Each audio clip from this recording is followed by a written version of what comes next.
लोकशाहीचा बुलंद आवाज, रिपब्लिकन वार्ता, महाराष्ट्र. फुलंब्री शहरात रमाई आवास योजनेच्या 38 लाभार्थ्यांना मंजुरी पत्र वाटप. नगरपंचायत अंतर्गत रमाई घरकुल योजनेतून 38 पात्र लाभार्थ्यांना घरकुल मंजूर झाले.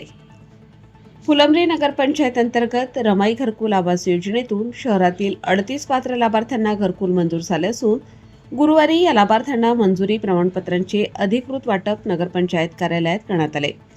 रमाई आवास योजनेअंतर्गत शहरातील अनेक गरजू नागरिकांनी घरकुल मंजुरीसाठी अर्ज दाखल केले होते.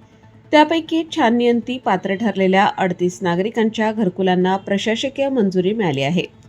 गुरुवारी आयोजित एका विशेष कार्यक्रमात या लाभार्थ्यांच्या चेहऱ्यावर हक्काच्या घराचा आनंद पाहायला मिळाला. यावेळी नगराध्यक्ष राजेंद्र ठोंबरे, उपनगराध्यक्ष जमीर पठाण, मुख्याधिकारी ज्ञानेश्वर ठोंबरे, पाणीपुरवठा सभापती तथा नगरसेविका राणी पवन घोडके, सभापती नगरसेवक सुषमेश राजू प्रधान, गटनेता नगरसेवक योगेश मिसाळ यांची प्रमुख उपस्थिती होती. तसेच यावेळी नगरपंचायतचे सर्व नगरसेवक, संबंधित विभागाचे अधिकारी आणि कर्मचारी मोठ्या संख्येने हजर होते. रिपब्लिकन वार्ता महाराष्ट्र वृत्तवाहिनीसाठी औरंगाबाद मराठवाडा उपसंपादक अकबर शहा.